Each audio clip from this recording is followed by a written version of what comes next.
Assalamualaikum warahmatullahi wabarakatuh. Selamat pagi anak-anakku. Bagaimana kabar kalian hari ini? Mudah-mudahan kalian dalam keadaan sehat walafiat saja. Pagi hari ini kita akan melaksanakan pembelajaran jarak jauh, yang mana kita akan membahas pelajaran tema 4 subtema 2 pembelajaran kedua. Anak-anakku yang Pak Guru banggakan, sebelum materi pelajaran yang akan Pak Guru bagikan pada pagi hari ini, terlebih dahulu Pak Guru akan mengabsen kehadiran kalian secara virtual. Yang pertama ada Ahmad Rizal Fakih, Asyahra, Dea, Fi Isma, Hafizullah. Alhamdulillah, Pak Guru hari ini sangat senang, bangga kalian bisa menyaksikan pembelajaran jarak jauh dengan tetap menjaga protokol kesehatan di rumah. Sebelum kita mulai pembelajaran, marilah kita berdoa terlebih dahulu. Berdoa dimulai.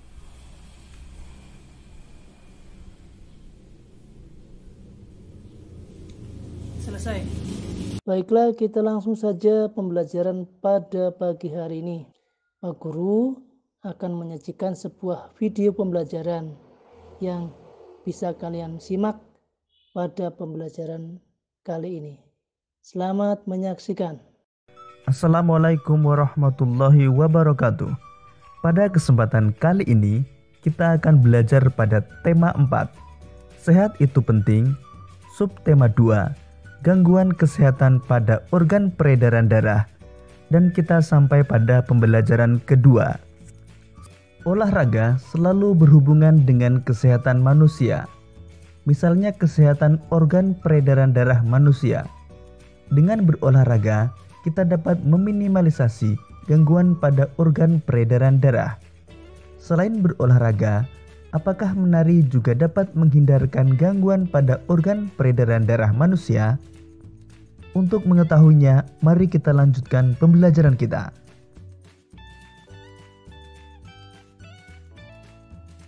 Pergi ke toko membeli gitar. Gitar dipetik sungguh memikat. Murid ibu semua pintar, masuk kelas tanpa terlambat. Pagi-pagi berolahraga, keliling kampung berlari-lari. Belajar itu perlu berdoa supaya kita berilmu tinggi. Demikian tadi pantun yang dibacakan oleh Bu Guru dan Beni. Tahukah kalian apa yang dimaksud dengan pantun? Kemudian apa yang dimaksud dengan syair?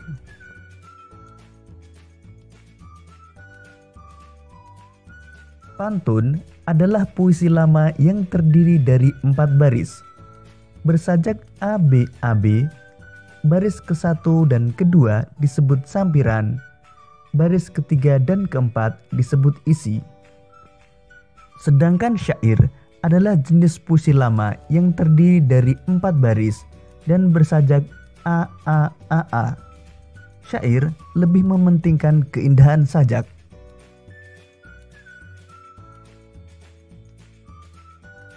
Berdasarkan contoh dan pengertian pantun di atas, kita dapat mengetahui ciri-ciri pantun adalah bersajak ABAB, setiap bait terdiri atas 4 baris.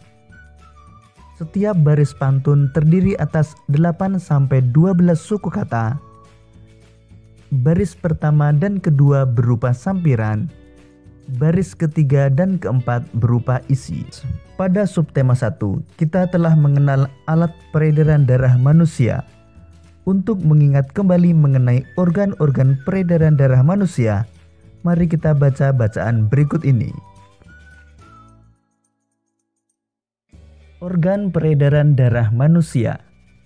Organ peredaran darah pada manusia terdiri atas pembuluh darah dan jantung. Keduanya memiliki fungsi berbeda-beda.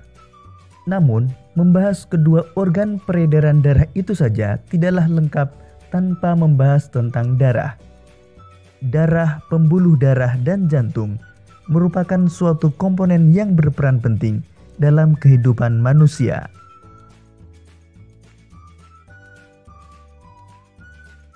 Fungsi darah pada tubuh manusia adalah sebagai berikut. Sebagai alat pengangkut sari makanan dan oksigen ke seluruh tubuh dan sisa-sisa metabolisme ke organ ekskresi.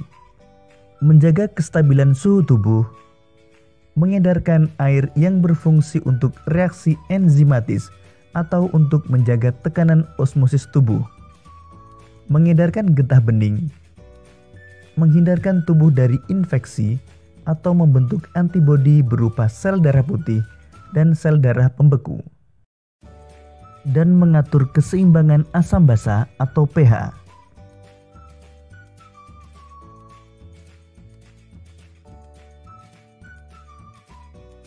Pembuluh darah.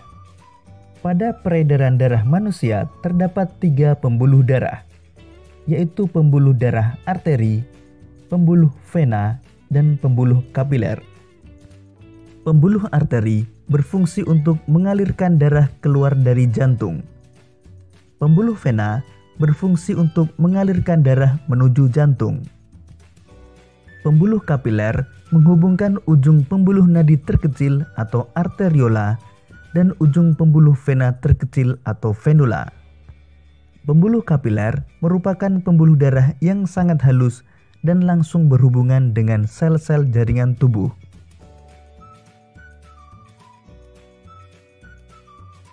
Jantung. Jantung manusia terletak di rongga dada dan di atas diafragma. Jantung terdiri atas beberapa bagian, yaitu perikardium atau pembungkus jantung, miokardium atau otot jantung, dan endokardium atau pembatas ruang jantung. Jantung terdiri atas 4 ruang, yaitu serambi kanan, serambi kiri, bilik kanan, dan bilik kiri. Di dalam jantung terdapat 4 katup. Pertama, katup mitral yang terletak di antara serambi kiri dan bilik kiri. Kedua, katup trikuspid yang terletak di antara serambi kanan dan bilik kanan. Yang ketiga, katup aorta yang terletak di antara bilik kiri dan pembuluh darah aorta. Dan yang keempat, katup pulmonal yang terletak di antara bilik kanan dan pembuluh darah arteri pulmonalis. Katup jantung berfungsi menjaga aliran darah yang berasal dari jantung dapat mengalir dengan benar, baik antar ruangan jantung atau dari jantung keluar ke pembuluh darah. Otot penyusun bilik jantung lebih tebal daripada otot pada serambi jantung. Hal ini disebabkan tugas bilik jantung lebih berat. Tugasnya yaitu memompa darah keluar dari jantung ke seluruh bagian tubuh.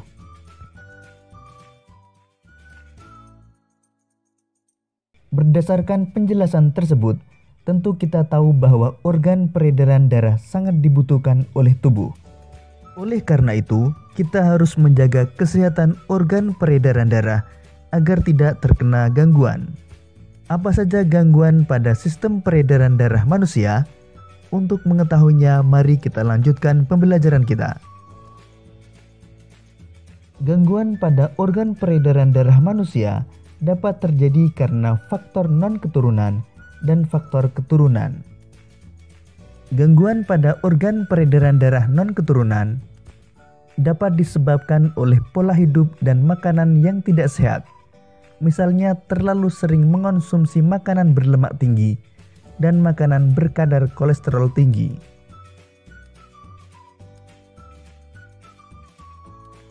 Gangguan organ peredaran darah manusia yang disebabkan faktor non-keturunan antara lain anemia. Gangguan ini disebabkan rendahnya kadar Hb atau hemoglobin dalam darah. Rendahnya kadar Hb dapat disebabkan makanan yang dikonsumsi kurang mengandung zat besi. Ciri-ciri penderitanya adalah mudah lelah dan sering merasa pusing. Berikut ini perbedaan jumlah sel darah merah pada keadaan normal dan pada penderita anemia.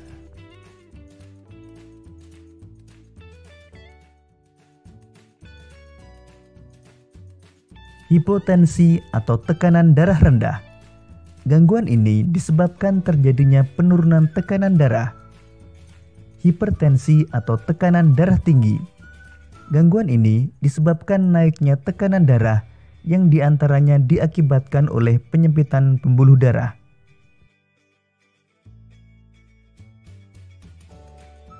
Leukemia atau kanker darah. Gangguan ini disebabkan sel-sel darah putih yang memperbanyak diri tanpa terkendali yang mengakibatkan sel darah putih ini memakan sel darah merah. Berikut ini perbedaan sel darah pada keadaan normal dan sel darah pada penderita leukemia.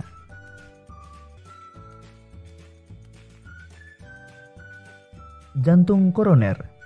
Jantung koroner merupakan suatu gangguan jantung yang disebabkan oleh penumpukan lemak darah atau kolesterol pada arteri koronaria. Berikut ini perbedaan pembuluh darah normal dan pembuluh darah pada penderita jantung koroner.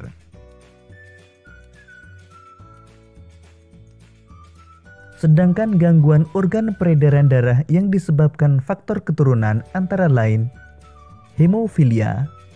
Gangguan ini disebabkan adanya kelainan yang menyebabkan darah sulit membeku jika terjadi luka. Kedua, talasemia. Pada gangguan ini, bentuk sel darah merahnya tidak beraturan.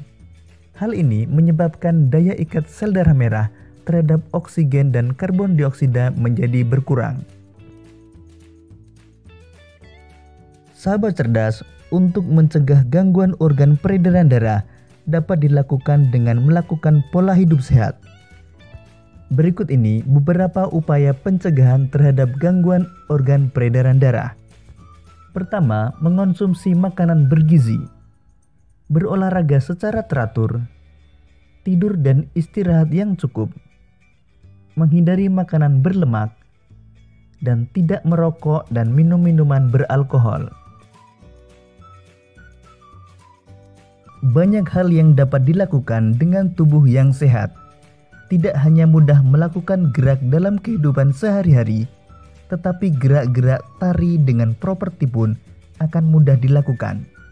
Berikut ini beberapa penari yang bergerak dengan menggunakan properti tari.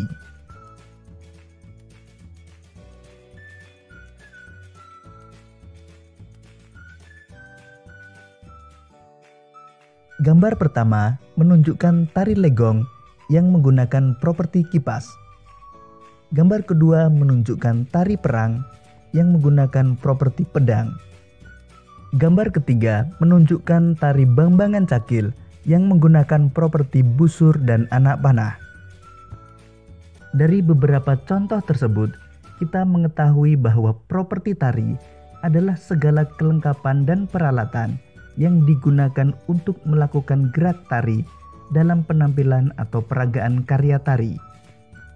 Properti tari dapat terbuat dari kain, kayu, besi, plastik, tembaga, atau kulit. Properti ada juga yang merupakan bagian dari busana dan aksesoris, seperti selendang, panah, dan keris. Demikian tadi pembelajaran yang Pak Guru sajikan, yaitu tema 4, subtema 2, pembelajaran kedua. Nah, untuk menguji kemampuan kalian, silahkan kalian kerjakan soal-soal yang sudah Pak Guru berikan. Selamat mengerjakan. Terima kasih. Pak Guru membagikan soalnya via grup WA ya. Silakan kalian simak dan cermati baik-baik. Bagi yang sudah selesai, silahkan jawaban kalian kirim lewat WA Group. Untuk mengakhiri pembelajaran pada siang hari ini, mari kita tutup dengan doa, dengan bacaan hamdalah. Alhamdulillahirabbil alamin. Aku minta maaf barangkali dalam penyampaian materi ada kata-kata yang kurang berkenan di hati kalian semua. Aku akhiri billahi taufik wal hidayah. Wassalamualaikum warahmatullahi wabarakatuh.